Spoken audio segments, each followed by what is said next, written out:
I'd like to welcome to the studio member of Knesset Ohad Tal from the Religious Zionist Party. He's actually christening our new studio at the Jerusalem Post. He's the first MK, first member of Knesset to be invited here to our new studio. Welcome, member of Knesset Ohad Tal.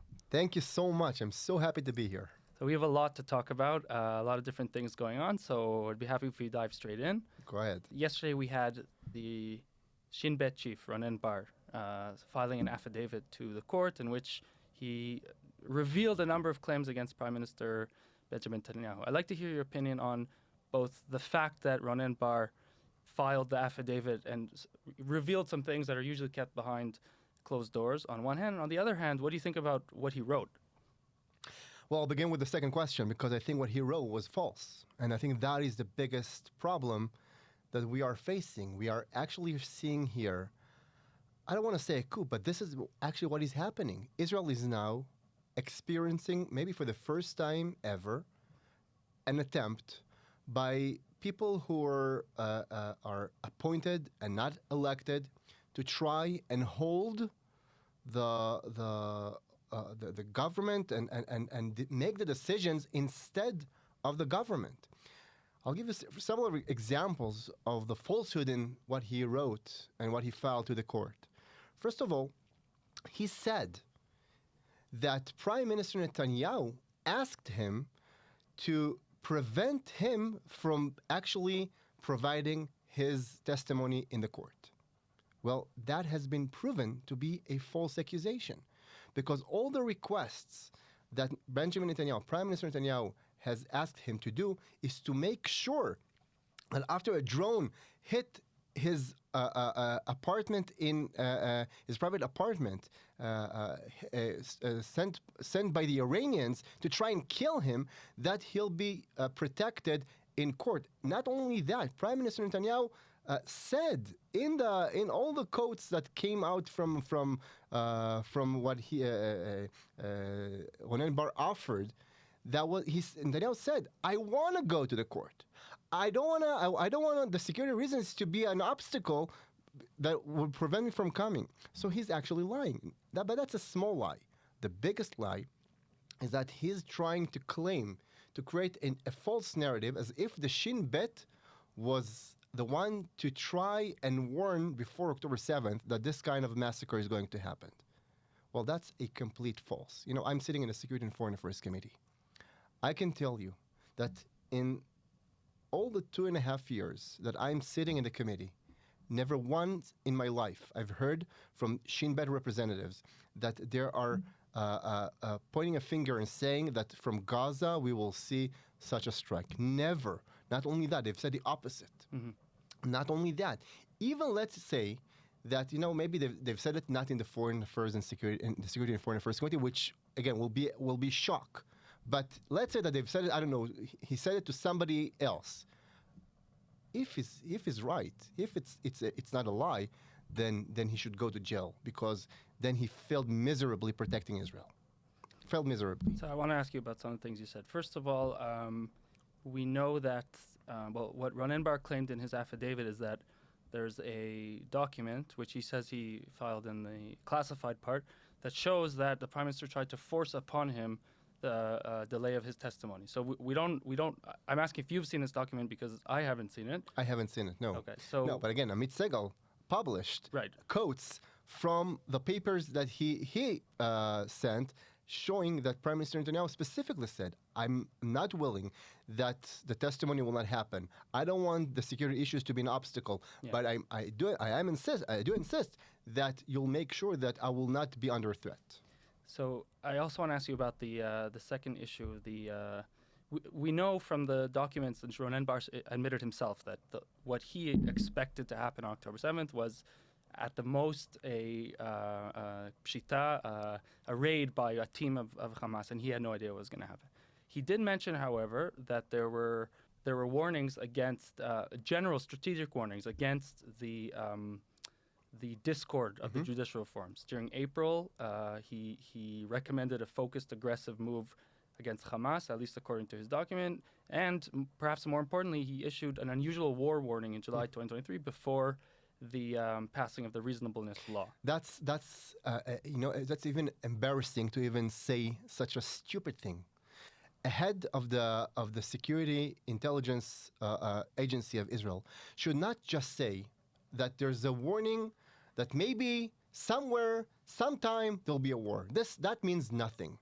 Trying to create a false narrative as if he gave the warning, when everything he according to what he claims to say is that he said that because of the judicial reform, maybe somewhere, sometime we will have a war. That means nothing. His job is to make sure that such an massacre, such an attack as happened on October 7th will not be able to ever happen. Now, he came himself and sent his representatives countless times to the Security and Foreign Affairs Committee, and they've said that Hamas is actually determined. That he said that we should give more job permissions to Palestinians from Gaza because that will keep Hamas calm. He said that he supports transferring the money of Qatar to Gaza, to Hamas, because that will keep Gaza Strip calm and peaceful and quiet. This is what he said. So trying to create this false narrative as if he gave the warnings, that's embarrassing. It's embarrassing. His job is not to say general things. His job is to give specific information of any attempts to hurt, to harm Israel. And that never happened. And if it happened, it only makes it a bigger failure, because then where was the army? How could it be that the Nova Festival, so many people have been butchered on that day? How can it be? If he gave the warning, then he failed miserably and he should actually go to jail. Do you think there was, in hindsight, should the government have perhaps stopped the judicial reforms a little bit earlier based on all of the discord and what was going on in the streets at the time? I just one more sentence. I know that it's interesting what you said about the fact that it was just a kind of a general strategic kind of warning. But still, the words were said that the discord was seen by our enemies as an opportunity to attack. Now, again, we can blame whoever it is for the discord. There were protesters who were protesting very ferociously. But at the end, the government is ultimately responsible for proposing and pushing through these reforms. Do you think maybe they should have stopped ahead? No. I'll tell you. Trying to delegitimize the government is one of the biggest sin in this whole story. Because first of all, elected government has the right to lead their policies. That's number one. And I think now what we're seeing the head of the Shin-bet trying to get up against the government. We're seeing the Attorney General and the court appointing themselves, taking authorities with no limitations. I mean, everybody keeps talking about checks and balances. The government cannot appoint somebody to a simple position. We cannot make any significant decisions. They have no limitations to their power. We are seeing it now more clear than ever. So I think the need for judicial reform is very clear now. I think the vast majority of the people in Israel, I would tell you, even in the center and even in the left camp, more and more people understand that the need to correct and to really put checks and balances in the Israeli system is we desperately need that. That's number one. But number two, just again to remind everybody about the it's not such an ancient history. It's very close. We were willing. The government we were willing for any compromise, for any attempt to talk, to reach an understanding, to reach an agreement, to reach anything. We were willing to put aside the whole judicial reform and to take the former initiatives came from people who are now in the opposition, like Matan Kahana and Lapid himself. We were willing to take their offers and to legislate them. They've said no to all every attempt that we had to compromise. They've said no. So, you cannot say no to every compromise and then to blame the government for moving ahead. And you know what, even until today, what have we done? We almost done, take what Minister Levin introduced at the beginning and what we have done until today, it's not even 5%. So to say that we are forcing and pushing judicial reform without considering the situation, that's another false accusation. We've stopped judicial reform definitely since the beginning of the war. We've stopped. We are now only responding to what we are seeing as necessary need to have a little bit of corrections in this corrupt system. I want to ask you, there's blame, of course, the blame for October 7th lies at the feet of the people who are responsible for defending us who failed, the IDF chief of staff, the head of the Shin-bet, etc. However, the National Security Cabinet, according to Israeli law, is the committee that is responsible first and foremost for Israeli security. So we are demanding that the heads of our security services take responsibility and leave. But where's the responsibility for the government ministers and the cabinet?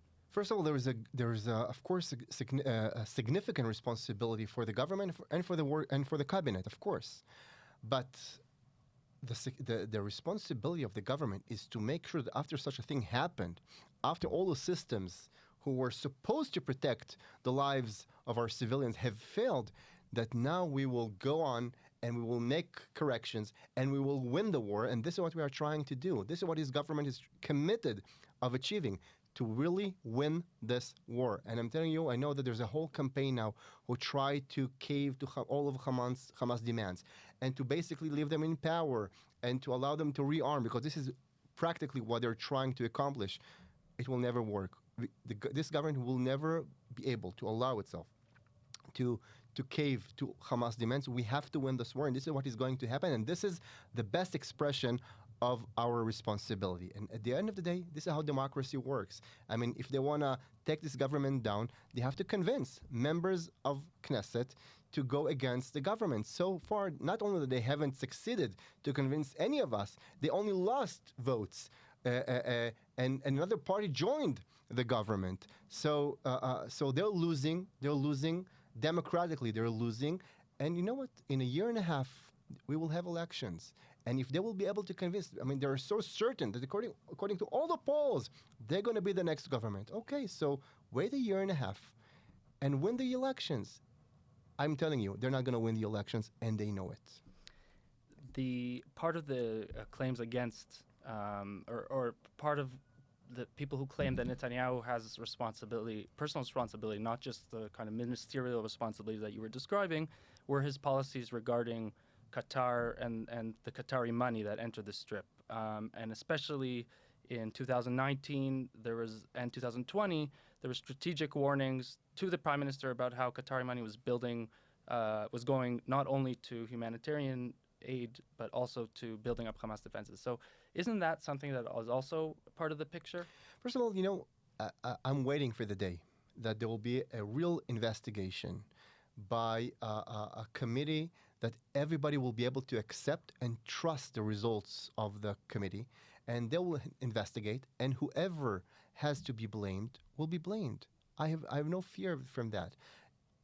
But all these people who are now demanding to investigate, they know that they'll be first to be blamed, because I want to remind everybody, Yair Lapid was a prime minister here. Naftali Bennett was a prime minister here. Gantz was a defense minister and chief of staff. So, all these people, because this is not a problem that started on October 7th. This problem was built, the whole concept, the whole narrative was built at least in the past 10 or 15 years. So all these people will have to be investigated, and Netanyahu, among them, of course, will have to answer all the questions. But at the end of the day, I think Netanyahu's biggest failure was to listen to all these specialists and all those people who were leading the defense system. Because, if they would proven that the army or Amman or the Shin-bet would have said that we should not provide Gaza and Hamas with the Qatarian money, and he would not listen, then for sure it's his fault. But all proofs showing that, and I know, again, I'm sitting in the Security and Foreign Affairs only 2.5 years, never heard, not from the army, not from the Shin-bet, not from anybody else, any recommendation to stop the money, not to or to be to do anything against Hamas. The opposite. We were asking time and again, what's going on in Gaza? I mean, we're seeing the demonstrations. What is happening? Why aren't we attacking? No, don't worry. As I said, Hamas is determined. There's no problem. The opposite. Let's give them more money. Let's give them more job permissions, that they will have something to lose. Hamas only want to control Gaza. They don't have any other ambitions. Well, we've seen that all these things were a huge mistake. And again, Netanyahu's main fault, was to listen to them. But if all of his generals saying one thing, then that is the problem. Fast forward to today. Isn't he making the same mistake again? We've said that we want to just completely destroy Hamas. We've been saying it since October 7th. Why hasn't Hamas been destroyed yet? And what needs to happen for us to win this war? It's a good question. I think one of our demands from Prime Minister Netanyahu is to change the current policy and to move on to the next stage of the war, which we haven't done until now, because since the change in administration in America and the White House, what we are now trying to do, and the government has decided, again, we were against this decision, but it has been decided, that we are trying to do whatever we can to reach a deal for the hostages. Again, we believe that there is no such a deal. A deal is not possible, and it's definitely will not be able to bring all the hostages back. No way in a million years, unfortunately, that a deal will bring back all the hostages. Hamas will always keep some of the hostages in their hands, because that's their only leverage, and we have to admit it. And again, we have to remember, we are not negotiating with Switzerland. This is a radical, fundamentalist, crazy terror organization. They have one goal and one goal only, and that is to destroy Israel and cause us as much harm as possible. And they would never, in a million years, if they will not be forced, they will not bring back the hostages. But anyway, the government has decided to try and maximize everything we can, to put everything we can in order to reach a deal. And this is what we are trying to do since in the last couple of months. And this is why the war is not moving forward to the next stage of really eradicating Hamas. So what is the next stage? So we are pushing that it will happen as soon as possible, because, again, the deal has broken. We gave the time. We've tried. We gave several offers. Witkaf was here several times. They had the discussions. Hamas said no to all the offers. So I think now the time has come to force them. It's not going to happen because we'll be nice or they'll be nice. Nobody's nice here. Now the time has come to take price from Hamas. After October 7th, this evil cannot stay. They cannot exist. So that was my question: is what is this next stage in the war? I mean, what exactly? How does that translate? It can happen every day. It can happen every day. I mean, I know that I spoke also to generals in the army, officers who are now in the field. I know that the new plans are ready.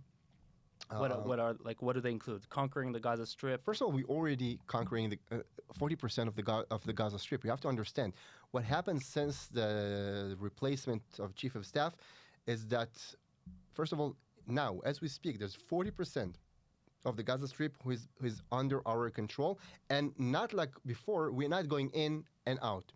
Where we are holding. We are staying there. We are holding this land, and I think it's also extremely important because, again, taking price with land is the only price they consider as a price. So this is why it's extremely, extremely important. And this is what is happening now. I mean, just it's not just the Philadelphia corridor. It's also other northern areas on the northern area of the Gaza Strip and other places. 40% is in our hands. So 40% is in our hands, and yet we still hasn't forced a deal. So again, what is the next? Is it 100%? Like the goal? Walk me through a little bit without going too much into detail. Ultimately, the goal should be and is to implement President Trump's plan of allowing the people of Gaza to get out. So now we are working to try and find more countries to accept them. But I think ultimately that's the only realistic, practical solution to really ensure that we will have a better future and we will not repeat the same mistakes. Because all the old offers of trying to bring back the Palestinian Authority, call it different names, revitalized Palestine, all these fooling of ourselves, it's not going to work because we've tried it so many times, and time and again it has failed. If we will not eradicate Hamas, if we will allow the Palestinians to keep self-governing themselves, I mean, we're only going to see the same result, as Einstein said, to repeat the same thing time and again and expect different results, called craziness. Okay, so we don't want to be fooling ourselves. We don't want to be crazy. We want to really solve the problem. And I think, as President Trump offers, the real solution is to allow them to go out. I'm telling you that the vast majority of the Palestinians in Gaza would want to leave this horrible place.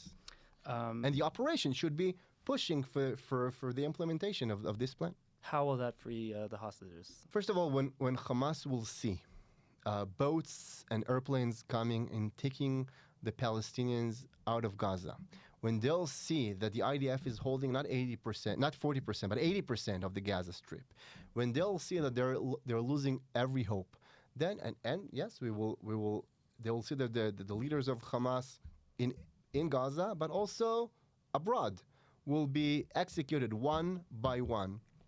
They'll see that they're paying heavy prices. So we will tell those who will remain, if you want to save yourself, you'll get this amount of money.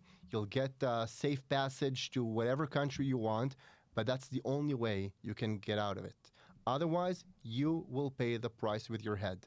That's it. That's the only way to really, realistically, to make these radical terrorists to really bring back the hostages. Everything else is just, again, it's fooling ourselves. I wish it was more simple than that, but that's the truth. That's the truth. There is no way to escape that. I want to ask, is there talk, for example, in the Foreign Affairs and Defense Committee about the economic price and or the diplomatic price of controlling, taking over, administering Gaza for a temporary amount of time? Or so we talk a lot about the military advantages of such a move, but we know that the war takes place within a context, and we have to worry a little bit, at least, about diplomacy. We have to worry about our economy, which we're facing some challenges. So how does that play into it? I'll tell you, it's quite simple.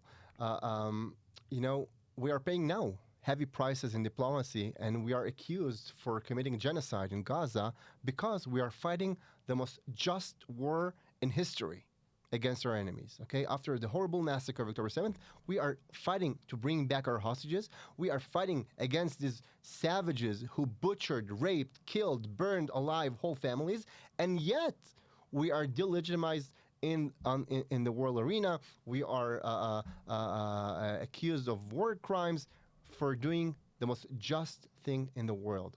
So that takes price.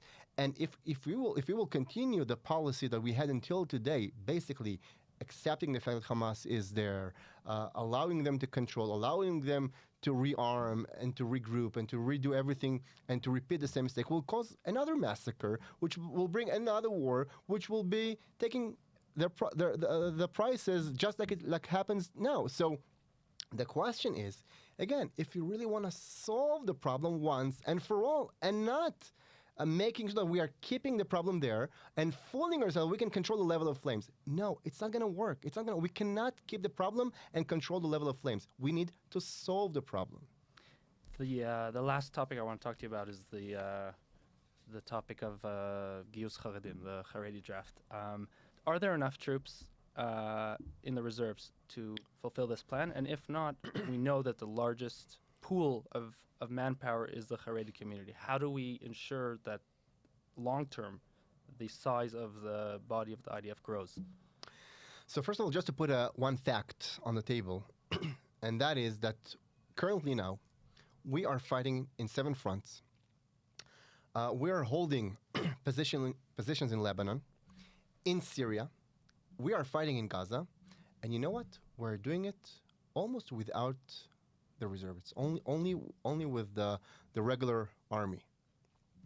Unlike the first 16 months of the war, when we had so many troops and we were failing to provide with the results. Now, for the first, we're holding 40% of the Gaza Strip, which we haven't done before on the first stage, with less soldiers. So it just shows that it's not the number of soldiers who's important, but the mindset. It's much more important. And if the army is committed to operate in the right way, or that confused and doesn't know what to do. When the army is confused, it takes so much more manpower to work properly. And again, we are seeing it has been proven. We are holding 40% with almost no reservists recruited. So that's fact number one. But put all that aside. I am the first one to say that we have to see a change in the Haredi draft. We have to. I mean, I can tell you that my entire family, all my friends, my staffers, okay? In the past year and a half, I didn't had my staff with me. All of them were in Miluim. I brought people to replace them, and even the people who I brought to replace them were taken to serve. So I find myself without people. So we are all feeling we're feeling the need for more soldiers, for sure. The question is not if we are right and not if we need the soldiers and the Haredi soldiers. We do need them. And I'll tell you, it's even more frustrating because, again, as an Orthodox Jew who believes in Torah, who understand the importance of Torah to our lives, to the nation, the use of the Torah to get away from serving in the army, that's the most frustrating thing. But that's not the question. The question is not if I'm frustrated with the Haredim, if I am right and they are wrong, because for sure I am right and they are wrong. And I'm telling you, one day they'll do tshuva and they will repent this horrible thing that they're doing. But I am not here to prove them wrong, and I'm not here to teach them better. I'm here to change the reality. And we cannot do that by shouting at them and screaming at them and taking money from them. We should have sanctions against people who are getting the tzav giyus and not going to the army. For sure we do. I will support it, and I will not support a bill that will not have sanctions against these people. But that's not the solution. Cannot come only from that. I don't think any of my staffers or friends or family who went to Miluim, to reserve, checked with their wife when they went on the fifth time if they got the discount for the kindergarten or not before they decide if they're going to Miluim again or not. No, it's not the motivation. Nobody goes to Miluim because you took money from him or because you gave him money. It doesn't work this way. You have to build a whole system of values that will encourage people to go. And this is how it works for regular Israelis. This is how it would work with the Haredim. And we have to build that system. So if you really want to find a solution, it's not just by taking money of them. The opposite, to only do the opposite, because at the end of the day, the Haredi society is very hierarchic. So if the Rabbanim would say, this is a milchemet shmad, yehareg vebal ya'avor, even those Haredim who wants to join, who wants to be part of the army, they would never go, because if they know you took a few hundred shekels from them, from the kindergarten support and from their yeshivot and whatever, first of all, they will go and fundraise in America. That's number one. But number two, when they know that even if they're losing money personally, but the price on the other side is losing old connections with their family, being kicked out from their community, not be able to get married, that's much, much heavier price. You cannot really compete with it. So take whatever money you want from them. It will not bring them to the army. So what have we gained from that? So again, do we want to be right and punish them and take money from them? Or do we really want to create a process that will actually bring thousands of Haredim to the army? And this is what we are trying to do. Can that be achieved by law alone? Some days I'm more optimistic. Some days I'm more pessimistic. I can only say that we are working hard. We are trying, and I hope we will succeed. I think it will be for the best of the Haredi society. It will be best for the Israeli society. We desperately need to see the move in the right direction.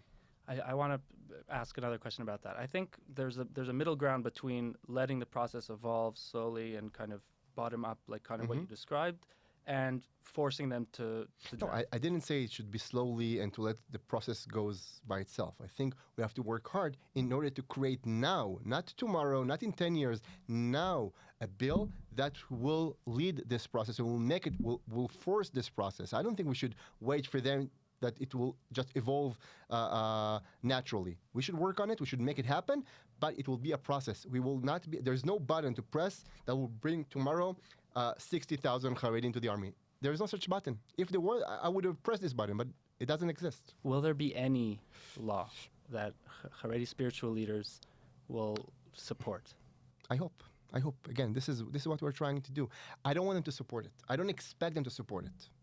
I don't see in the next couple of years Haredi Rabbanim standing in a yeshiva and saying, you have to go to the army. This is the biggest mitzvah, as our Rabbanim are saying. I don't think it's going to happen in the next couple of years. Maybe, as I said, one day it will happen. I'm sure they'll make tshuva. They will repent. I'm sure. It's not going to happen tomorrow. Until now, I just need them not to fight against that. I think we should find a path that will allow thousands of Haredim to join the army without the Rabbanim making that into a war. And I think it's possible. Ohad Tal, thank you very much. Member of Knesset Ohad Tal, thank you very much for joining us. My pleasure. Thank you very much for having me.